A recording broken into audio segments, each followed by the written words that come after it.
ছাড়ো, ভাই আছে। কি হলো তখন তুমি আমাকে চুমু খেতে দিলে না কেন? পূজা, পূজা,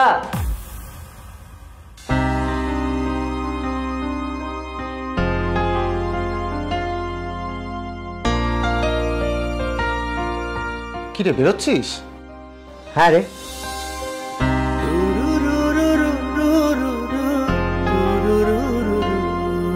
পূজা,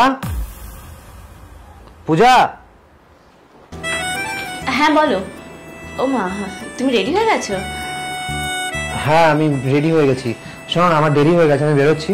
তুমি ঠিকঠাক সময় খাওয়া দাওয়া করে নিও। ওকে, আসি।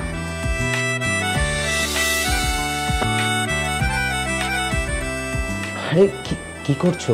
ভাই আছে।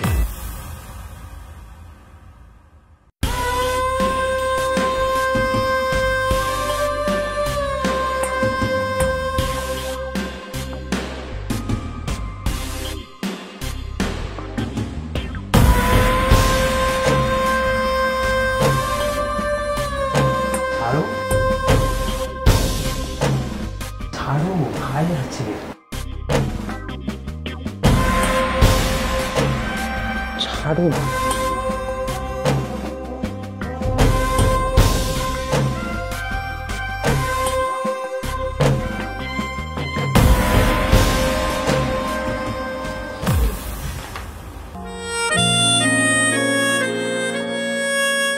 আসি। যা।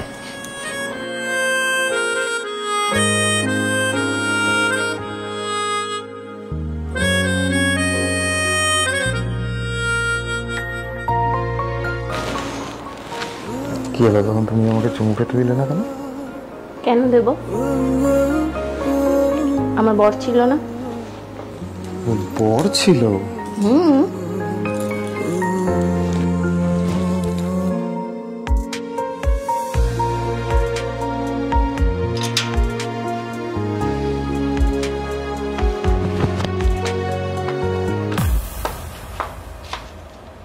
শিট, মোবাইলটাই উপরে ফেলে এলাম। একই দেরি হয়ে গেছে তার মধ্যে।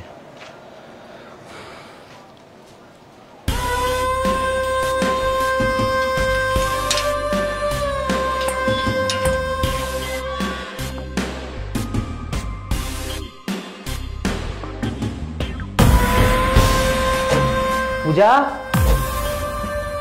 পূজা। তোমার তোমার দাদা কেন আসছে আবার? আরে আমি কি করে বলবো? ও তো অফিসে বেরিয়ে গেছে। ও জানতে পারলে তো সব শেষ। জানতে কোথা থেকে পারবে? তুমি তুমি বরং ওই পাখা, না না, লাইটটা মোছো। হ্যাঁ, আরে মোছো।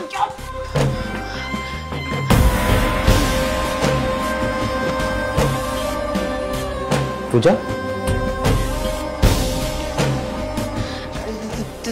তুমি তুমি চলে এলে যে?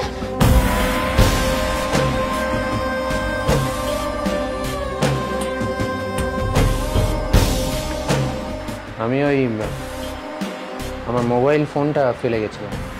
ফোন?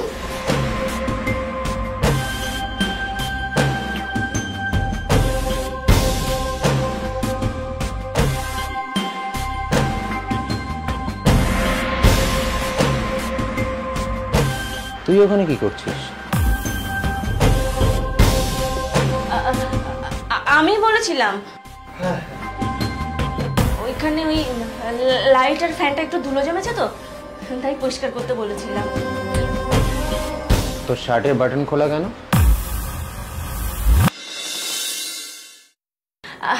আমি ওকে বলেছিলাম যে ধুলোবালি যদি লেগে যায় ওই জন্য। আসি। হ্যাঁ।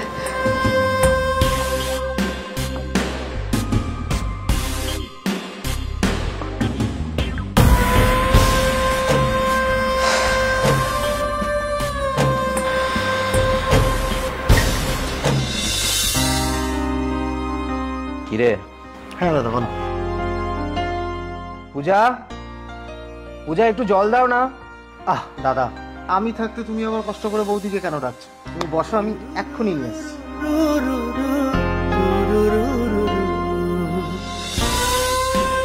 High sweetheart. করছো? ছাড়ো, তোমার দাদা আছে। দাদা থরি না এখানে আছে। ছাড়ো, তোমার দাদা দেখতে পাবে। ছাড়ো, ছাড়ো, সব সময়। দাদা জল খাবে।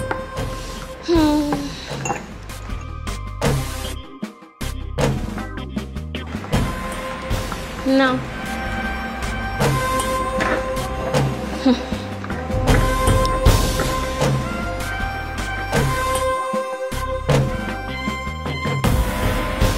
চাপ জল সে কোথায় পালিয়ে এর যে কখন কি হয় তো। কি ব্যাপার, তোমার দাদা কোথায় গেল? জানি না, এই তো এখানে ছিল, জল আনলাম, তারপরে কোথায় যেন চলে গেল। ওর যে কখন কি হয় কেই জানে। তা তুমি জানো না তো কে জানে? হ্যাঁ,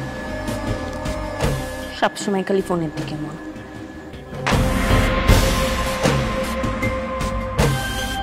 এ কি, তুমি কোথাও যাচ্ছ বুঝি? কই, আমাকে তো বলনি। কেন? গেলে তুমি খুব খুশি হতে।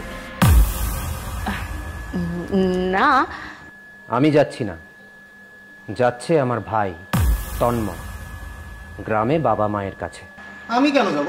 তুই যাবি কারণ আমার বাড়িতে আমার সামনে দাঁড়িয়ে আমার বউয়ের সাথে ফষ্টি নষ্টি তোকে আমি আর করতে দেব না।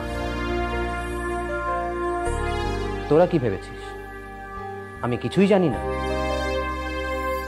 যেদিন আমি বাড়িতে মোবাইল ফেলে গেছিলাম সেদিন ফিরে এসে তুই যখন লাইটের কাছে দাঁড়িয়েছিলি আমি তোর গলায় লিপস্টিকের দাগ দেখেছিলাম ভাই।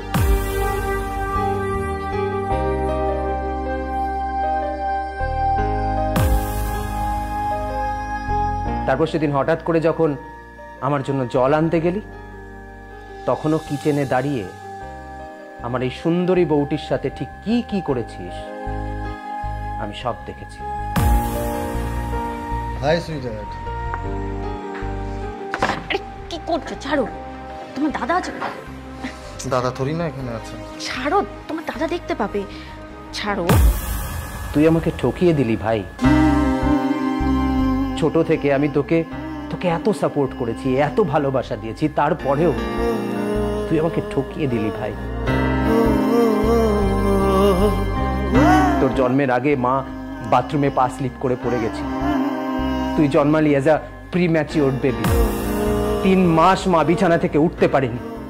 আমি তখন আমার এই ছোট্ট ছোট্ট হাত দিয়ে তোকে যত্ন করতাম, আগলে রাখতাম। সেই তুই আমাকে ঠকিয়ে দিলি ভাই।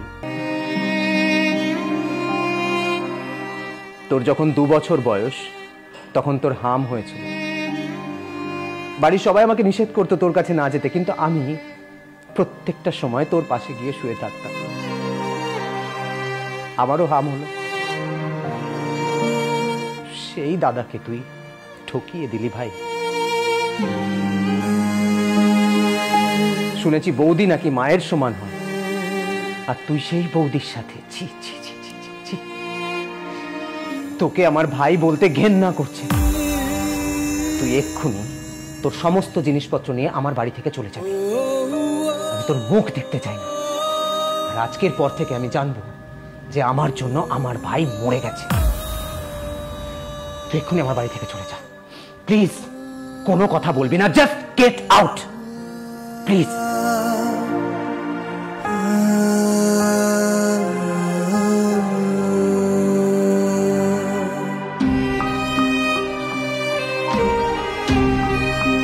আর তুমি বিয়ের পর থেকে কি পাওনি তুমি আমার থেকে? সমস্ত কিছুর আগে আমি তোমাকে রেখেছি, সমস্ত কিছুতে তোমার প্রায়োরিটি। তারপরেও তোমার রুচি বোধ দেখে আমি অবাক হয়ে যাচ্ছি। ওকে বিয়ে করেছি ভেবে আমি কেন্নায় লজ্জায় আমার মাথা কাটা যাচ্ছে। শেষ পর্যন্ত আমার ভাইয়ের সাথে প্রেম করলে তুমি। ছি, তুমি একটা অসভ্য নোংরা বাজে মেয়ে। আমার খুব ঘেন্না লাগছে যে এতগুলো দিন আমি তোমার সাথে এই বাড়ির ছাদের তলায় কাটিয়েছি।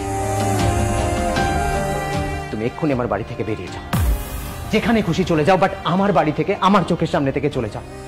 সঠিক সময়ে তুমি ডিভোর্স পেপারটা পেয়ে যাও। আমার ভুল হয়ে গেছে, প্লিজ আমাকে শেষবার সুযোগ দাও, আর হবে না। কোনো কথা না। আমি তোমার সাথে আর থাকবো না। প্লিজ এখান থেকে চলে যাও। আমি তো বললাম আর হবে না এরকম। প্লিজ চলে যাও। যদি তোমার এক ফোঁটাও লজ্জা ঘেন্না বলে কিছু থাকে তাহলে আর একবারের জন্য এই বাড়িতে থাকার জন্য রিকোয়েস্ট করবে না। Just go please.